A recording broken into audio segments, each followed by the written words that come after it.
Hello hi friends, welcome back to our channel. అందరూ ఎలా ఉన్నారు? నేనైతే బాగున్నాను. మీ అందరూ కూడా ఎలా ఉన్నారో తప్పకుండా కామెంట్ చేయండి.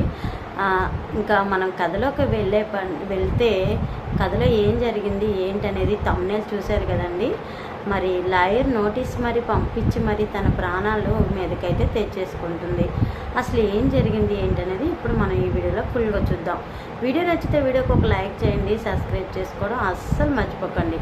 వీడియో స్కిప్ చేయకుండా చూడండి, చాలా చాలా బాగుంటుంది అనమాట. లేట్ చేయకుండా వీడియోలోకి అయితే వెళ్ళిపోదాము. సో ఆనంది అయితే ఇంకా చాలా బాధపడుతూ ఉంటుంది. ఆదిత్య పిలిచినా కానీ ఆదిత్య నేను రాను అని చెప్పేసి ఆదిత్యకైతే చెప్తూ ఉంటుంది. అసలు ఏం జరిగింది ఏంటనేది ఫుల్గా ఈ వీడియోలో చూద్దాం. ప్లీజ్ ఫ్రెండ్స్, మీ లైక్ ఎంతో ఇంపార్టెంట్ అనమాట. మీరు ఒక చిన్న లైక్ ఇచ్చేసి నాకు సపోర్ట్ చేయండి. సో అక్కడ మనకి హైప్ అని ఒకటి వచ్చింది కదా, కనీసం అక్కడన్న పాయింట్లన్నీ ఇవ్వండి. ఆ పాయింట్లు ఇవ్వటం వల్ల నా వీడియో కొంచెం రీచ్ అవుతుందని నేను రిక్వెస్ట్ చేసుకుంటున్నాను. ప్రతిరోజు 5గురన్నా లైక్ కొడుతున్నారు కదా, 5గురన్నా నాకు పాయింట్లు అయితే ఇవ్వండి సిస్టర్. ప్లీజ్, మీ సపోర్ట్ నాకు ఎంతో అవసరం అనమాట. ఇంకా ఆనంది అయితే ఆదిత్య ఇంటికి వెళ్దాం పదా అని పిలిచినా కానీ నేను రాను ఆదిత్య గారు అని చెప్పేసి అంటూ ఉంటుంది. అదేంటి ఆనంది, ఇంటికి వెళ్దాం రా అంటే ఎందుకు రానంటున్నావు అంటే, ఇప్పుడు నాకు రాబుద్ది కావట్లేదు, నేను రాను, నేను కొన్ని రోజులు ఆగొస్తాను అని చెప్పి ఆనంది అంటూ ఉంటుంది. కొన్ని రోజుల ఎందుకు అలా అని చెప్పి ఆదిత్య అంటూ ఉంటాడు. ఎందుకంటే నా మనసు బాధగా ఉంది ఆదిత్య గారు అంటే, ఆదిత్య తన మనసులో అంటే నన్ను కూడా నమ్మట్లేదా తను అని చెప్పేసి బాధపడుతూ ఆలోచిస్తూ ఉంటాడు. ఇంట్లోకి సింహాద్రి బిడ్డ, ఏంటి అల్లుడు గారు రమ్మంటే నువ్వు అట్లా రాను అని చెప్పడం బాగుండదు బిడ్డ, వెళ్ళు అని చెప్పి సింహాద్రి అంటూ ఉంటాడు. ఏంటి నాయన, కన్నబిడ్డ కొన్ని రోజులు కూడా మీ ఇంట్లో ఉండకూడదా చెప్పు నాయన, నువ్వు ఉండకూడదంటే ఇప్పుడే వెళ్ళిపోతానని చెప్పి ఆనంది అంటూ ఉంటుంది. అది కాదు బిడ్డ, నేను చెప్పేది విను బిడ్డ అంటే, నాయన నువ్వు ఏదన్నా ఇంకా చెప్పాలనుకుంటే నేను నిజంగానే వెళ్ళిపోతాను నాయన అని చెప్పేసి ఆనంది అంటూ ఉంటుంది.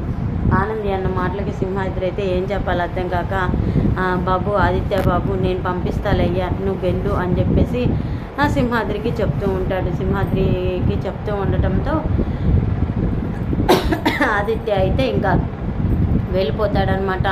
ఆదిత్య వెళ్ళిపోయి ఇంట్లో అయితే ఆలోచిస్తూ ఉంటాడు ఆనంది గురించి. ఆనంది, ఏంటి ఆనంది, నువ్వు ఎందుకు రానని చెప్పావు ఆనంది, నువ్వు రాకపోవటానికి కారణం ఏంటో చెప్పు ఆనంది, నీ గురించి ఆలోచిస్తూ ఉంటే నాకు ఏం అర్థం కావట్లేదు ఆనంది, చెప్పు అని ఆదిత్య మనసులో అనుకుంటూ ఉంటాడు.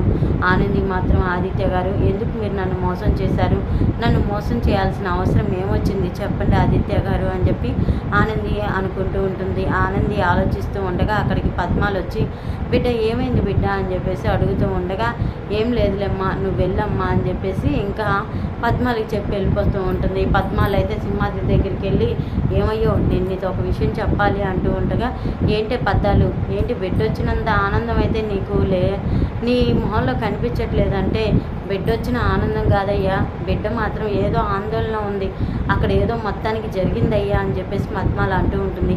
ఏం జరిగి ఉంటుంది అని చెప్పి సింహాద్రి అడుగుతూ ఉంటే, ఏమోనయ్యా నాకు అర్థం కావట్లేదు ఏం జరిగిందో, బిడ్డ మాత్రం చాలా దిగాలుగా ఉంది, ఆదిత్య బాబు అల్లుడు గారు కూడా చాలా దిగాలుగా వెళ్ళిపోయాడు కదా, అసలు ఏం జరిగి ఉంటుంది అని చెప్పేసి పద్మాల సింహాద్రి ఆలోచించుకుంటూ ఉంటారు. ఇంతలోకి ఆనంది అయితే ఆదిత్య ప్రాణానికంటే ప్రాణంగా ప్రేమించింది, పెళ్లి చేసుకోవాలనుకుంది అలేఖ్యనే కదా, నన్ను కాదు కదా, అలాంటిది నన్ను పెళ్లి చేసుకున్న ఆదిత్య గారు కొన్నాళ్ళు దూరంగా ఉన్నాడు, అలేఖ్య గురించి తలుచుకొని బాధపడ్డాడు. ఇప్పుడు తను ప్రేమించిన అమ్మాయి ఇంత దగ్గరగా వచ్చినా తనకి దగ్గర కాలేకపోతున్నాననే బాధ ఆదిత్యలో ఉంటుంది.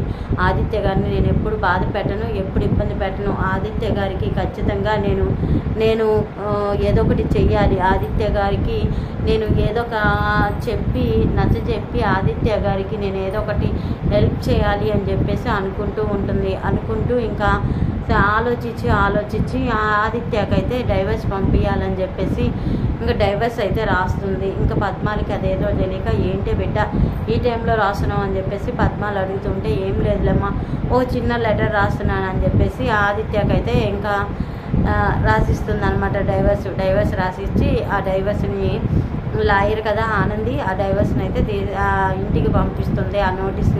ఆ నోటీస్ అయితే పోస్ట్ మ్యాన్ సునందాకి ఇచ్చి వెళ్ళిపోతాడు. ఏంటి సునంద అవి అని శశికాంత్ అడుగుతూ ఉండగా, ఏమన్నయ్యా ఇదిగో బస్తీ నుంచి వచ్చినాయి అంటే బస్తీ వాళ్ళు మళ్ళీ స్థలం కోసం ఏమైనా గొడవ చేస్తున్నారా ఏంటి అని చెప్పి ఇంకా అడుగుతూ ఉండగా లేదయ్యా లేదు గొడవ అయితే ఏం జరగట్లేదు కానీ ఇదిగో ఏదో కాగితాలు వచ్చినాయి అని చెప్పేసి ఇంకా కాగితాలు ఓపెన్ చేసి చూడగానే ఓపెన్ చేసిన కాగితాల్లో డైవర్స్ పేపర్లు అయితే ఉంటాయి. కింద ఆనంది సైన్ చూసి ఒక్కసారిగా షాక్ అయిపోతుంది. ఇంకా ఆదిత్య అలేఖ్య ఒకటి అవ్వాలంటే నేను ఖచ్చితంగా వాళ్ళ మధ్య ఉండకూడదు కాబట్టి నేను ఈ నిర్ణయం తీసుకోవడం తప్పో ఒప్పో నాకైతే తెలియట్లేదు.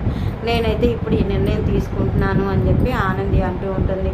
ఆనంది అయితే ఇంకా కఠిన నిర్ణయం తీసుకొని పక్కనే ఉన్న స్లీపింగ్ ట్యాబ్లెట్లు వేసుకొని హాయిగా నిద్రపోతుంది. ఆనంది ఎంతసేపటికి నిద్ర లేకపోవడంతో పద్మాలు ఆదిత్య ఫోన్ చేసి అల్లుడు గారు పెట్టి ఇంకా నిద్ర లేవలేదు, ఏమైందేదో నాకు మస్తు పరేషాన్గా ఉంది అనగానే ఆదిత్య అడాబుడిగా అయితే ఆనంది దగ్గరికి వస్తాడు. ఆనంది అయితే పక్కనే ఉన్న స్లిప్ టాబ్లెట్లు మింగడంతో ఆదిత్య అయితే ఎమర్జెన్సీగా హాస్పిటల్కి తీసుకెళ్లాలని చెప్పి ఆనందిని అయితే ఎమర్జెన్సీగా హాస్పిటల్కి తీసుకెళ్తాడు.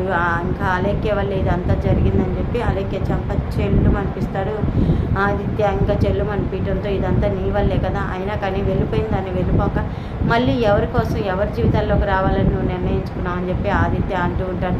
ఆ మాటకి అలేఖ్య చూడు ఆదిత్య మనసా వాచా నేను నిన్ను ప్రేమించాను, నిన్ను పెళ్లి చేసుకోవాలనుకున్నాను, అది తప్ప అని చెప్పేసి ఇంకా అంటూ ఉంటుంది. తప్పున్నారు నోర్మి అని చెప్పి ఆదిత్య ఈ పెన్ డ్రైవర్ కావాలనే కదా ఆనందికి దక్కి చూడాలనే కదా నువ్వు ఇలా చేసింది. ఈరోజు ఆనంది నీ కోసం చూడు ఏ పరిస్థితిలో ప్రాణ పరిస్థితిలో ఉందో తను ఈ లాయర్ నోటీస్ నాకు పంపించి మన ఇద్దరిని ఒకటవ్వాలని చెప్పి ఆలోచించింది. నేను ఈ జన్మకి నాకు ఆనందితో నా జీవితం ఆనంది నా భార్య అని ఆదిత్య బాధపడుతూ ఉంటాడు. మరి చూద్దాం ఏం జరుగుతుంది ఏంటనేది నెక్స్ట్ వీడియోలో చూద్దాం. చూసారు కదండి, ఈ వీడియో నచ్చితే తప్పకుండా లైక్ చేయండి, సబ్స్క్రైబ్ చేసుకోవడం అస్సలు మర్చిపోకండి. మరొక వీడియోతో మళ్ళీ కలుసుకుంటాను. అంతవరకు బాయ్ ఫ్రెండ్స్, టేక్ కేర్.